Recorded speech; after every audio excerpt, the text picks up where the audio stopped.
I was sitting at my glass desk, the morning sun filtering through the floor-to-ceiling windows of my apartment, and for a moment, I let myself breathe.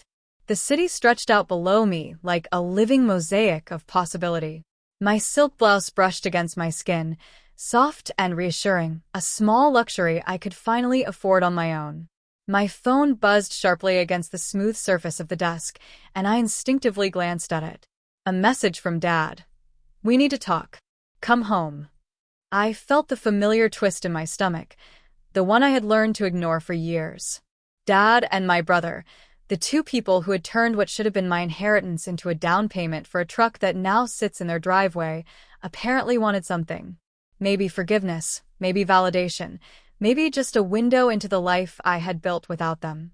I ran a hand through my hair, noticing the chipped nail polish on my thumb, the small imperfections that made me human. I sipped my coffee, strong and black, savoring its warmth, and for a fleeting second, I allowed the hurt to surface. Then I swallowed it down, letting the familiar cocktail of pride and irony take its place. I had worked too hard, built too much, to be rattled by their sudden intrusion.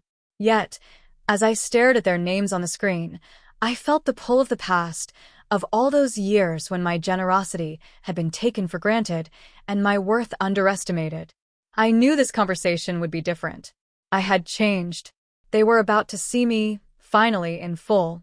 I remember the summer I turned 22, the air sticky with heat and tension, and the day Dad told me I wasn't responsible enough to inherit my share of the family money. I had just graduated, bright-eyed and eager, clutching my diploma like a ticket to a future they refused to acknowledge. My brother, Mark, had just bought a beat-up truck that sputtered more than it drove, and Dad looked at me with that familiar mix of expectation and disappointment. "You're too cautious," he said, waving a hand dismissively. "Mark needs it more. He's going places, you know that. You'll manage fine." I felt the words settle like a stone in my chest. My hands shook as I gripped the edge of the kitchen counter, my voice barely rising over the hum of the old ceiling fan. That was my money, Dad. My future. Not his truck payment.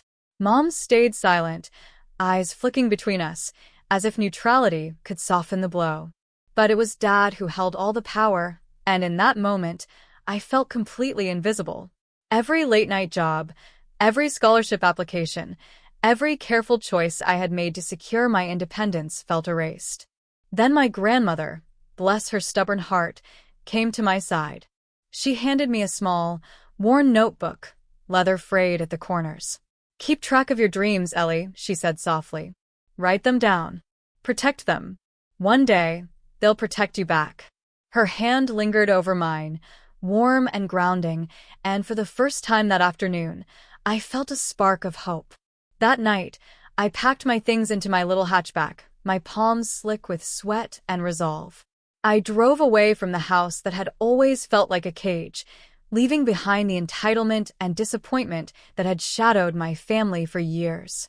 I had no plan, really, except the words in that notebook and the fierce determination that burned in my chest.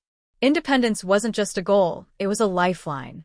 By dawn, I was already imagining a life built entirely on my own terms, a life where I didn't have to explain my worth to anyone, not even the people who claimed to love me.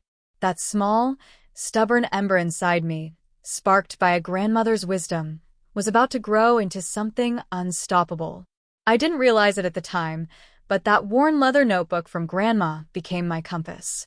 I scribbled ideas, strategies, and small victories alongside the fears that gnawed at me in the quiet of my tiny apartment.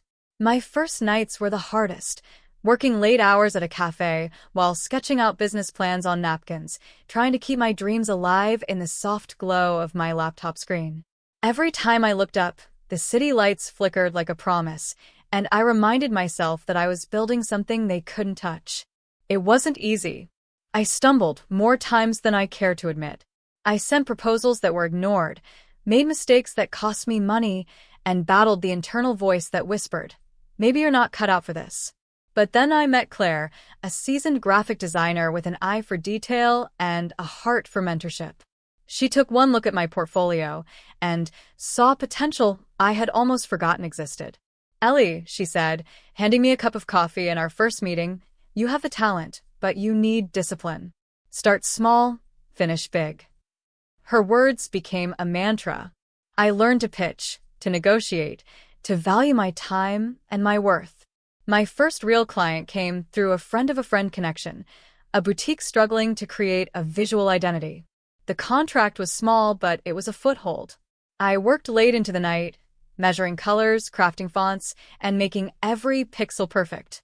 When I delivered the finished work, the client's delight was intoxicating. For the first time, I tasted independence that was completely my own. From there, the victories accumulated quietly. I landed bigger projects, some even overseas, and slowly my bank account reflected my efforts. But I never posted photos of my new office or my designer laptop. Social media knew nothing of my accomplishments. I had learned the hard way that showing too much could invite judgment, or worse, envy. My family, if they even glanced at my updates, would only see the occasional coffee post or vague captions about hard work paying off. They had no idea that the life I had built, financial freedom, creative authority, and self-respect, was theirs to envy, not judge. By the time I signed my first major contract worth more than $50,000, I felt the quiet satisfaction of a life forged in secrecy, away from their shadow.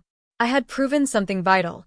Success didn't need their approval, and my worth wasn't defined by what they had stolen or ignored. Every project completed, every paycheck deposited, was a brick in the fortress of my independence. And yet, even as I thrived, the memory of that truck, the smirk on my father's face, and the sting of betrayal lingered. I knew the day would come when I could confront them, not as the vulnerable girl they dismissed, but as the woman who had quietly claimed everything they underestimated. That day was coming, and I would be ready. The knock on my door was hesitant, almost cautious.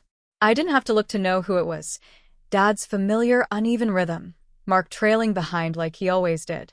I opened the door, smiling in a way that was calm, but precise, the kind of smile that hinted at secrets. I didn't know them yet.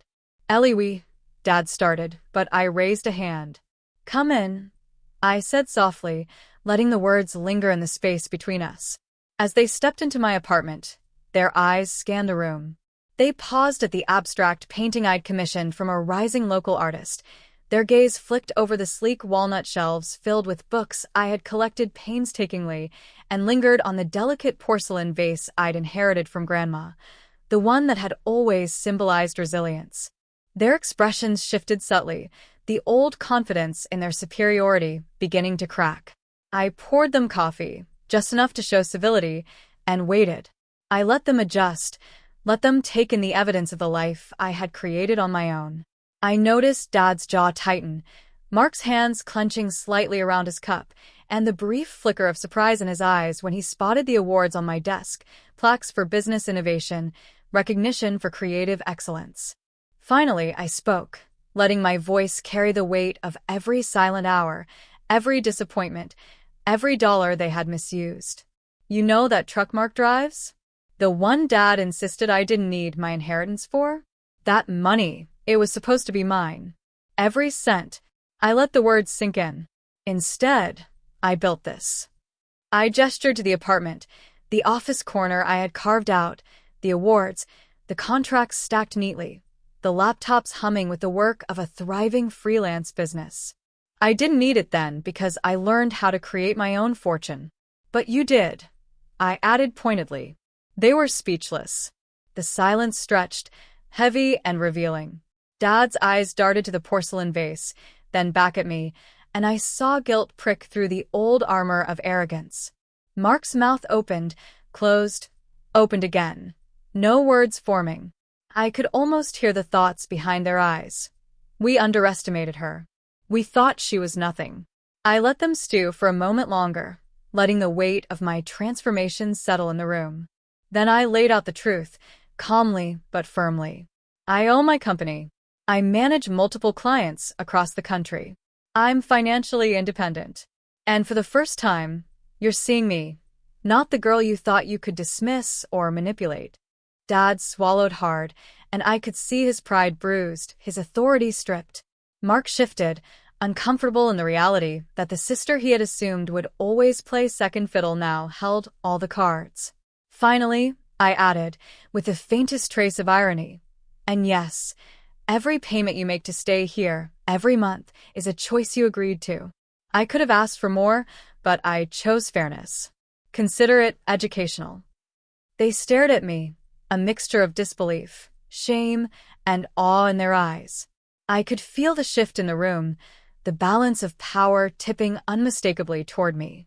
This wasn't revenge, it was revelation. I wasn't just a survivor.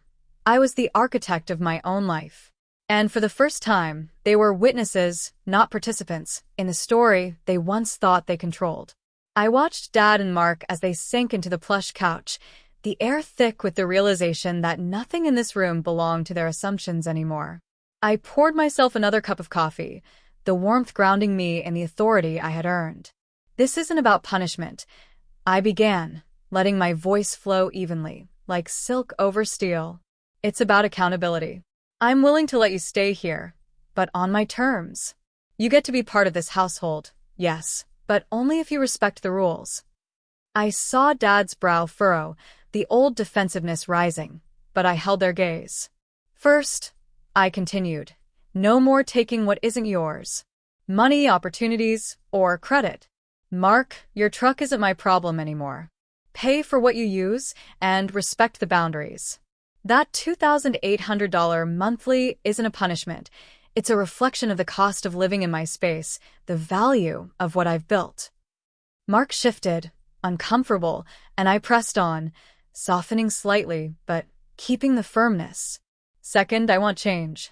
This house, this life, shouldn't be a place to repeat old mistakes. Dad, if you want to be part of this family, it has to be with honesty, humility, and respect. No more dismissing my choices or undermining my authority. You'll need to actively support, not sabotage, your relationships here. I leaned back in my chair, letting the weight of my words settle. Third, you each have your own paths to pursue. Mark, get yourself out of the rut of dependency. Find something you're proud of, something that doesn't rely on my labor or my inheritance. And Dad, you need to see the value in nurturing rather than controlling. That's how families survive and thrive. There was a long pause. I watched their faces shift, Dad's eyes finally softening, Mark's shoulders unclenching, the tension slowly giving way to comprehension. They were realizing that the old power dynamics had vanished. The girl they had underestimated was now the one setting the terms. I added one last note, letting a hint of compassion shine through. I'm not heartless. I care about both of you. But care doesn't mean letting old patterns continue. This is your chance to grow, to respect boundaries, to become the people you might have been if you'd chosen differently before. For the first time, I felt the balance shift fully. I wasn't angry anymore, not in the way that consumed my past. I was in control, but not cruel. They would learn responsibility, gratitude, and respect in my home, not because I wanted revenge, but because I had earned the right to insist on it. I glanced at the porcelain vase on the shelf, Grandma's gift, the symbol of resilience and wisdom that had guided me all these years. I smiled softly, a quiet acknowledgement of the journey that brought me here. The power wasn't in making them pay, it was in teaching them to understand value, respect, and growth. Weeks passed, and the air in my apartment shifted. Dad and Mark were learning, slowly, sometimes awkwardly, to honor the boundaries I had set. Dad no longer hovered, waiting to criticize or redirect, but offered genuine questions about my work, my ideas, my life. Mark started paying the $2,800 on time, and more importantly, he began showing initiative, taking courses, exploring opportunities, even volunteering at a local charity I had recommended. The change wasn't overnight, but it was visible, and it filled me with a quiet satisfaction that no amount of revenge could have offered. I often found myself reflecting on how far I had come, from that sticky summer afternoon when Dad dismissed me, to this present moment where the balance of power had completely shifted. I had endured hurt, betrayal, and dismissal, but I had also nurtured resilience, creativity, and self-respect. Every late-night project, every failed pitch, Every careful, quiet victory had built me into the woman who could look at my family and, without malice, demand respect. One morning, I found myself holding the worn leather notebook Grandma had given me, tracing the frayed edges with my fingers. The pages were filled with dreams I had long ago translated into reality. I smiled, remembering her words. Keep track of your dreams. One day, they'll protect you back. They had, in ways more profound than I could have imagined. I poured myself a cup of coffee, inhaling its rich aroma, and listened to the city outside my window. The apartment felt alive with possibility, not just for me, but for those who had once underestimated me. The love I felt now was tempered with wisdom, patience, and respect for myself and for them. And in that quiet moment, I realized something essential. Independence wasn't just about money or success. It was about claiming your worth, setting boundaries, and creating a space where growth was possible for everyone. It was about turning betrayal into strength and using that strength to redefine relationships on your own terms. I set the notebook back on the shelf, the porcelain vase catching the morning light, and whispered to myself, as I often did now when the world felt overwhelming. I am enough. I am capable. I am free. And with that, I let the past settle, finally at peace with the woman I had become and the life I had courageously built, strong, independent, and entirely my own.